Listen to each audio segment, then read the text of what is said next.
Si tu veux apprendre ta religion correctement, viens me rejoindre sur ma plateforme en ligne Islami. Croyances, langue arabe, jurisprudence, tajwid, tafsir, sciences du hadith, comportement et exhortation. Tout cela dans une seule et même formation. Tu pourras apprendre les bases de ta religion avec des vidéos simples et détaillées. Pour plus de détails, clique sur le lien dans la description. Bonne vidéo. Assalamu alaikum wa rahmatullahi wa barakatuh. Dans cette nouvelle vidéo, nous allons voir ensemble la biographie de Uthman ibn Affan, radiyallahu anhu. Nous y verrons entre autres son nom, sa famille, sa description physique, ses mérites ou encore son califat. Nous verrons également son assassinat et les causes qui ont poussé un groupe de musulmans à vouloir tuer Uthman ibn Affan. Sans perdre plus de temps, on passe à l'explication. Bismillah walhamdulillah wa salatu wa salamu ala rasulillah wa ala alihi wa ashabihi wa man wala. Amma ba'd. Son nom, sa kunya et son surnom. Son nom est Uthman, fils de Affan, fils de Umayyah, fils de Abd Shams, fils de Abd Manaf, fils de Qusay. Il y a 4 personnes entre Uthman et le prophète Mohammed sallallahu alayhi wa sallam. C'est-à-dire que leurs ancêtres se rejoignent à partir de Abd Manaf. Sa kunya dans la Jahiliya était Abu Amr. Mais lorsqu'il eut un enfant nommé Abdallah avec Ruqayya, radiyallahu anha, la fille du prophète Mohammed sallallahu alayhi wa sallam, il changea de kunya pour Abu Abdillah. Son surnom était Dhun Nurayn, qui signifie celui qui a de lumière. Il était appelé ainsi car il s'est marié avec 2 filles du prophète Mohammed sallallahu alayhi wa sallam. Sa naissance.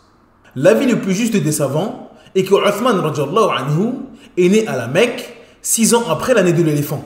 Il est donc plus jeune que le prophète Mohammed sallallahu alayhi wa sallam d'environ 5 années. A noter que certains savants ont dit que Uthman radiyallahu anhu était né dans la ville de Taif. Sa famille. Son père. Son père se nommait Affan, fils de Umayyah, fils de Abd Shams. Il était également connu sous sa kunya Abu al-As. Il faisait partie de la noble et célèbre famille des Bani Umayyah. Et il s'agit du cousin du célèbre compagnon du prophète Mohammed sallallahu alayhi wa sallam, Abu Sufyan. Il est mort dans la Jahiliya avant que le prophète Mohammed sallallahu alayhi wa sallam ne devienne messager. Sa mère. Sa mère se nomme Arwa, fille de Qurayz, fils de Rabi'a, fils de Habib, fils de Abd Shams, fils de Abd Manaf, fils de Qusay. Il s'agit de la nièce du père du prophète Mohammed sallallahu alayhi wa sallam, et donc la cousine du prophète. Elle s'est convertie à l'islam et est morte durant le califat de son fils, radiyallahu anha. Ses femmes et ses enfants. Uthman radiyallahu anhu a eu 8 femmes et 14 enfants. Il a eu toutes ses femmes durant l'islam. Sa première femme fut Ruqayya bint Muhammad.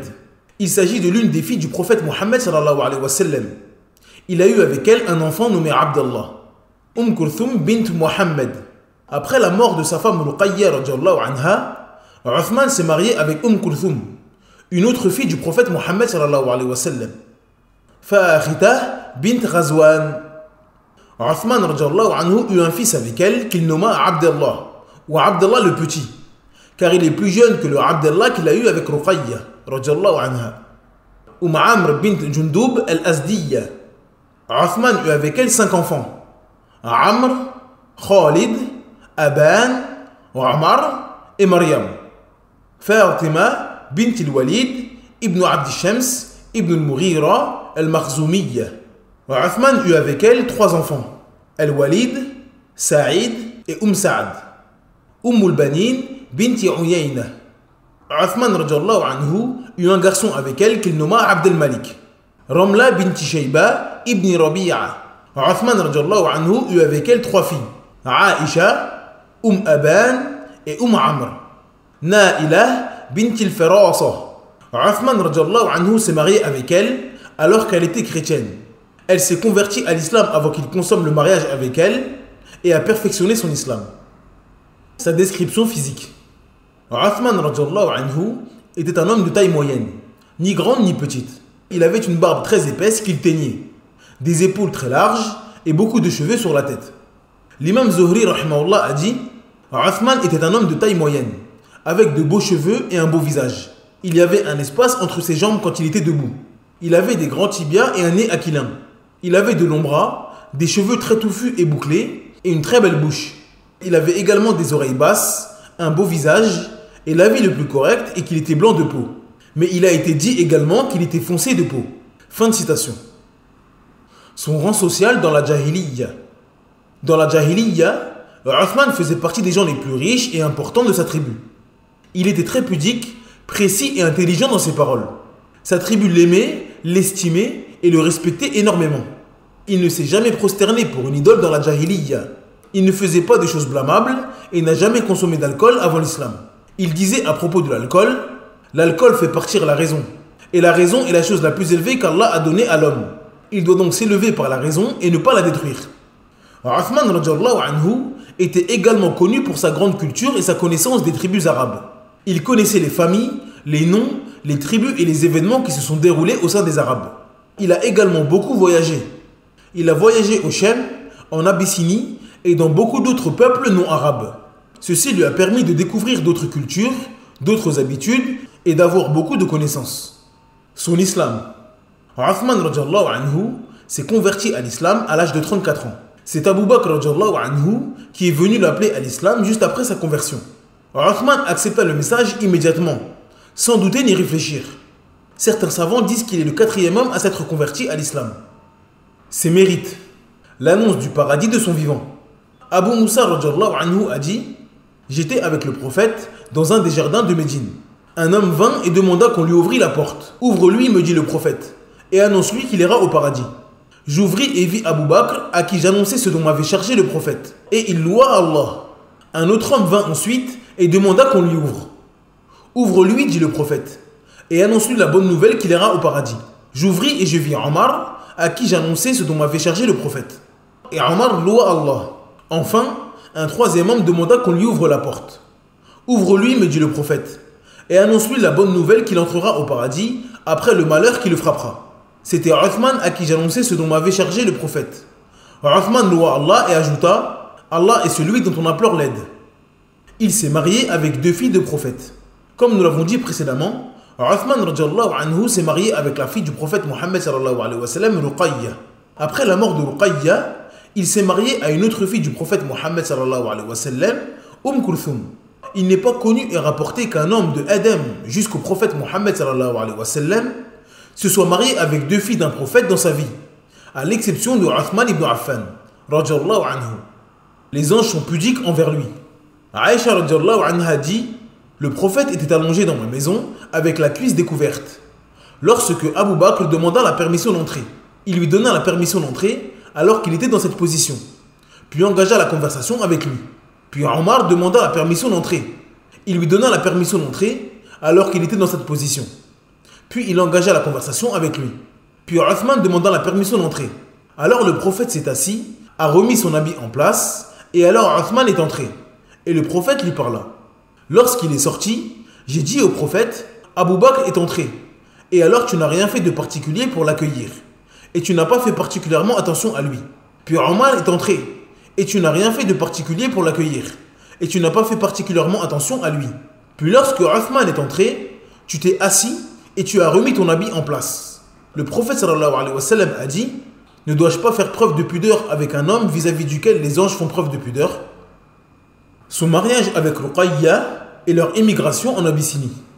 Durant la Jahiliya, le prophète Mohammed sallallahu alayhi wa sallam avait marié ses 2 filles Ruqayya et Kulthum aux 2 fils de son oncle Abu Lahab. Ruqayya était mariée avec Utba ibn Abi Lahab, tandis que Kulthum avec Utayba ibn Abi Lahab.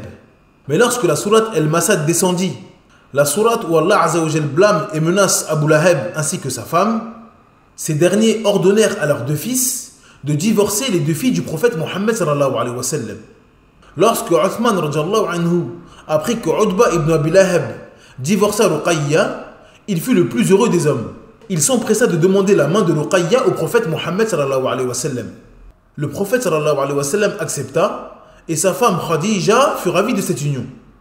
Comme nous l'avons dit dans la vidéo sur l'émigration du prophète Mohammed sallallahu alayhi wa sallam, le lien est dans la barre de description. Les associateurs de la Mecque persécutaient les musulmans. Un groupe de musulmans a donc quitté la Mecque pour se rendre en Abyssinie. Les croyants quittaient la Mecque en secret, avec leur monture ou à pied pour les plus pauvres. Ils se sont rendus en direction de la mer Rouge pour se rendre en Abyssinie. Uthman radhiyallahu anhu participa à cette émigration avec sa femme Ruqayya durant le mois de Rajab de la 5e année de l'avènement du prophète Mohammed sallallahu alayhi wa sallam en tant que messager. La mort de Ruqayya. 2 ans après l'hégire, le prophète sallallahu alayhi wa sallam organisa une expédition en direction de Badr qui débouchera sur la première bataille de l'islam. Comme tous les compagnons du prophète Mohammed sallallahu alayhi wa sallam, Uthman voulut participer à cette expédition. Mais le prophète sallallahu alayhi wa sallam ne lui autorisa pas, car Ruqayya, sa fille, était malade de la rougeole. Il lui ordonna donc de rester auprès d'elle. Malgré la déception de ne pas participer à l'expédition avec les musulmans, Uthman obéit au prophète sallallahu alayhi wa sallam et resta auprès de sa femme Ruqayya. Alors que la maladie ne faisait qu'empirer et que ses heures étaient comptées, Ruqayya était triste de ne pas pouvoir voir son père une dernière fois, car il était en expédition à Badr. Elle était également triste de ne pas avoir auprès d'elle sa sœur Zaynab, qui était toujours à la Mecque. Ruqayya radhiyallahu anha mourut en l'an 2 de l'hégire sans avoir vu son père une dernière fois. Une fois rentré de la bataille de Badr, le prophète sallallahu alayhi wa sallam se rendit au cimetière de Baqi' afin d'invoquer Allah azza wa jal pour sa fille. Son mariage avec Kulthum. Abdullah ibn Omar radhiyallahu anhuma rapporte que sa sœur Hafsa, fille de Omar, ayant perdu son mari Khunais ibn Hudhafa al-Sahmi, un des compagnons de l'envoyé d'Allah azza wa jal qui mourut à Médine, Omar ibn Khattab dit: j'allais trouver Uthman ibn Affan pour lui proposer la main de ma fille. Je vais réfléchir à cela, me répondit-il. Puis quelques jours s'étant écoulés, Uthman me rencontra et me dit: je ne suis pas disposé à me marier aujourd'hui. Je rencontrai ensuite Abu Bakr as-Siddiq et lui fis la proposition suivante: si tu veux, je te donnerai en mariage Hafsa bint Omar. Abu Bakr garda le silence et ne répondit rien. Aussi fus-je plus irrité contre lui que je ne l'avais été contre Uthman. Quelques jours s'étant écoulés, l'envoyé d'Allah la demanda en mariage et je la lui donnai. Abu Bakr, que je rencontrai ensuite, me dit: peut-être m'en veux-tu de ne pas t'avoir répondu lorsque tu m'as proposé Hafsa. Certes oui, répondis-je. Eh bien, reprit Abu Bakr, ce qui m'a empêché de te répondre lorsque tu m'as fait ta proposition, c'est uniquement parce que je savais que l'envoyé d'Allah avait pensé à elle. Et je ne voulais pas trahir le secret de l'envoyé d'Allah. Si l'envoyé d'Allah ne l'avait pas prise, je l'aurais accepté. Sa'id ibn Musayyib rahimahullah a dit: Uthman était veuf de Ruqayya, alors que Hafsa, la fille de Omar ibn Khattab, était également veuve de son mari. Omar vint voir Uthman et lui dit: que dis-tu d'épouser Hafsa? Uthman avait entendu le prophète évoquer Hafsa, alors il ne préféra pas se marier avec elle. Omar évoqua ensuite ceci au prophète qui lui répondit: est-ce que tu trouves cela bien? J'épouse Hafsa et je marie une meilleure femme qu'elle à Uthman, Kulthum. Les dépenses de Uthman faites pour la communauté. Comme nous l'avons dit précédemment, Uthman était un homme noble et fortuné. C'était un commerçant connu des tribus arabes. Uthman dépensait énormément ce qu'Allah azza wa jal lui avait octroyé pour le bien des musulmans et de l'islam. Parmi ses nombreuses dépenses dans le sentier d'Allah, il eut le puits de Rouma.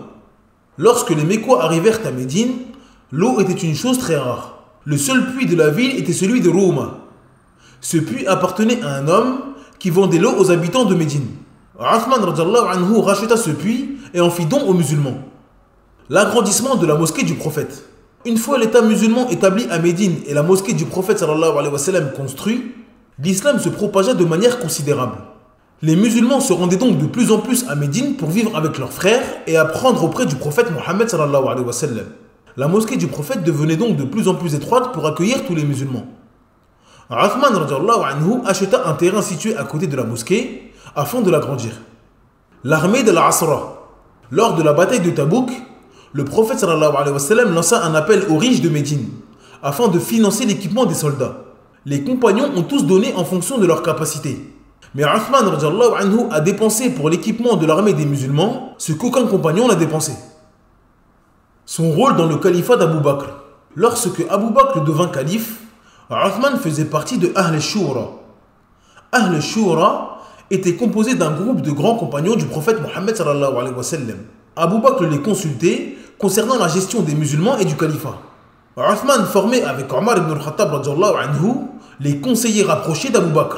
Leurs deux paroles avaient énormément de poids dans les prises de décision d'Abu Bakr. Son rôle dans le califat de Omar. Comme nous l'avons dit dans la vidéo sur sa biographie, le lien est dans la barre de description, Omar a énormément fait évoluer l'État musulman durant son califat. Mais il ne fait aucun doute que Uthman radhiyallahu anhu fut une très grande cause dans cela. Il était le conseiller rapproché de Omar radhiyallahu anhu. C'est lui qui le conseillait concernant l'économie du califat et l'utilisation des biens pour les musulmans. Il était également de très bons conseils concernant l'organisation de la société musulmane. Certains savants rapportent que c'est lui qui a conseillé à Omar radhiyallahu anhu d'établir le calendrier hégérien afin que la société et le califat soient mieux organisés. Son califat. Comme nous l'avons dit dans sa biographie, Omar radhiyallahu anhu fut poignardé alors qu'il présidait la prière de l'aube. Par la grâce d'Allah Azza wa Jal, il eut la présence d'esprit avant de mourir de dire aux gens comment sa succession devait se faire. Sa liste de 6 compagnons. Omar radhiyallahu anhu fit une liste de 6 compagnons pour lui succéder. Ces 6 compagnons qui étaient tous qualifiés pour devenir calife à la place de Omar étaient Ali ibn Abi Talib, Uthman ibn Affan, Abdurrahman ibn Auf, Sa'd ibn Abi Waqqas, Zubayr ibn al-Awwam et Talha ibn Ubaydillah radhiyallahu anhum. Choisir un des 6. Omar voulait qu'après sa mort, ces 6 compagnons se réunissent et choisissent le prochain calife entre l'un d'eux. Il leur ordonna de ne pas dépasser 3 jours de consultation pour choisir le nouveau calife. Après la mort de Omar radhiyallahu anhu, les 6 hommes se réunirent. Abdurrahman ibn Auf leur dit qu'il ne souhaitait pas devenir calife, mais qu'il voulait bien aider à choisir le futur calife pour eux s'ils étaient d'accord. Ces derniers acceptèrent et Abdurrahman ibn Auf prit son rôle très à cœur. Il questionna les 5 autres compagnons pour savoir qui serait le meilleur calife parmi eux. Il interrogea également d'autres compagnons pour savoir ce qu'ils pensaient de chacun des candidats.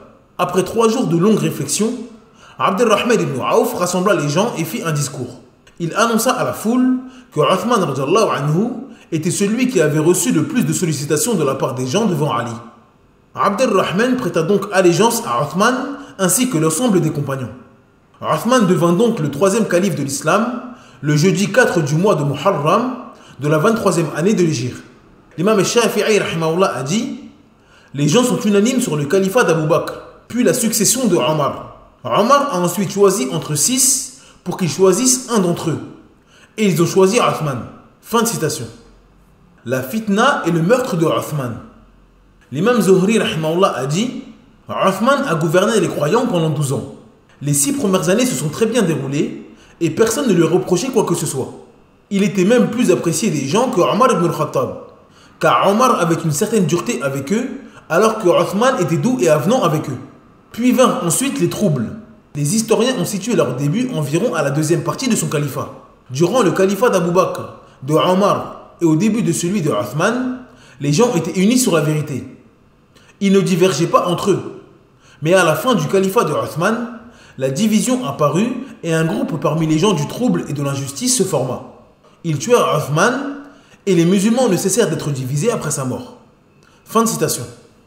Durant le califat d'Abu Bakr, de Omar et dans la première partie de celui de Uthman, les citoyens qui composaient la société musulmane étaient désireux de pratiquer l'islam authentique et parfait dans leur vie. Ils voulaient appliquer la religion dans son ensemble, et l'objectif principal de leur vie était d'être en conformité avec la religion. Cependant, cette situation a changé avec la propagation de l'islam et l'ouverture des pays, et cela pour plusieurs raisons. Parmi elles, l'aisance et la multiplication des richesses. À l'époque du prophète Mohammed sallallahu alayhi wa sallam, la vie des compagnons était très difficile. Ils se trouvaient au milieu du désert et même les choses élémentaires telles que l'eau étaient rares. Leurs désirs et leurs volontés étaient uniquement tournés vers l'au-delà et non vers ce bas monde.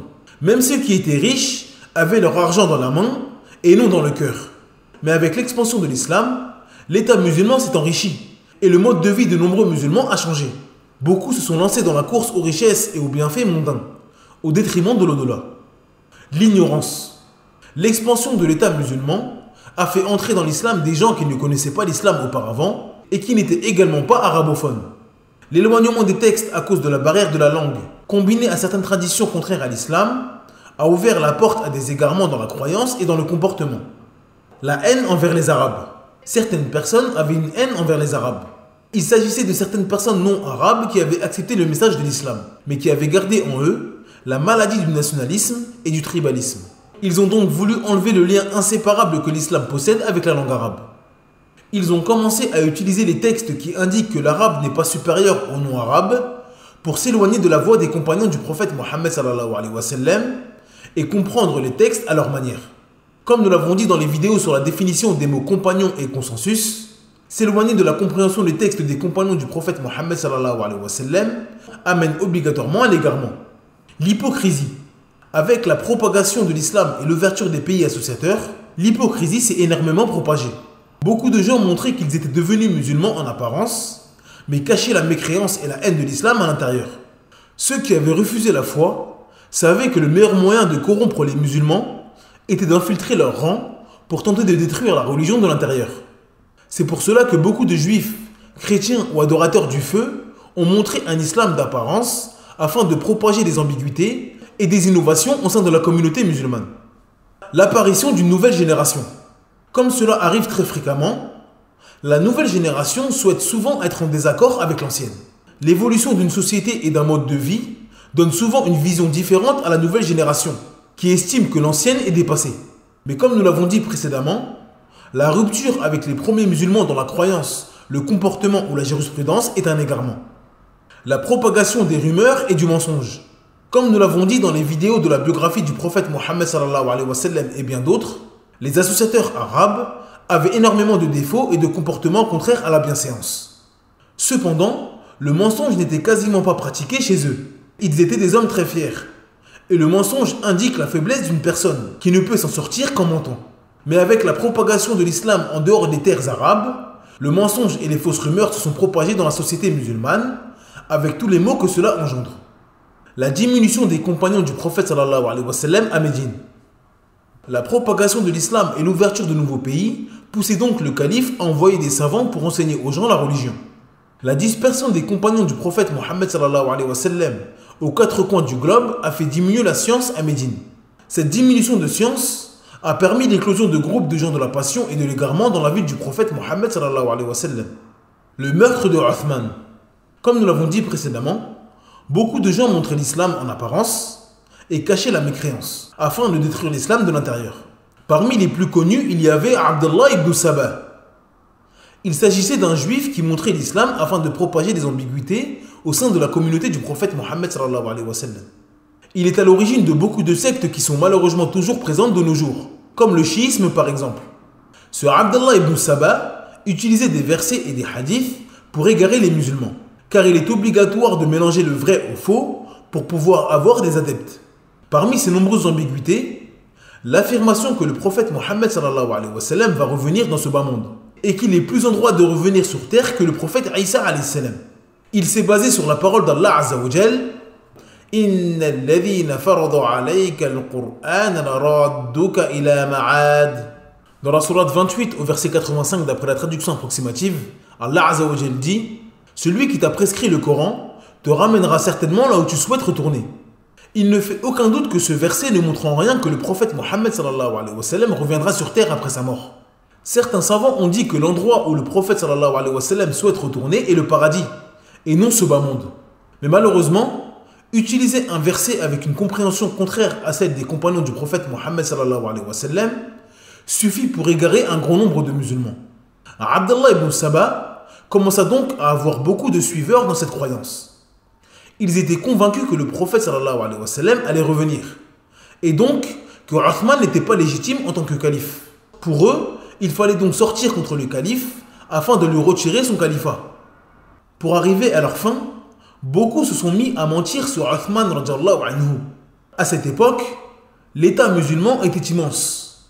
Il suffisait de propager une rumeur pour qu'elle prenne de l'ampleur et que tout le monde y croie. Et lorsque cette rumeur arrivait jusqu'à Médine et aux oreilles de Uthman radiyallahu anhu, la démentir était déjà trop tard. Tout le monde y croyait. Tout ceci a amené la fitna nommée Al-Fitnatul Hisar.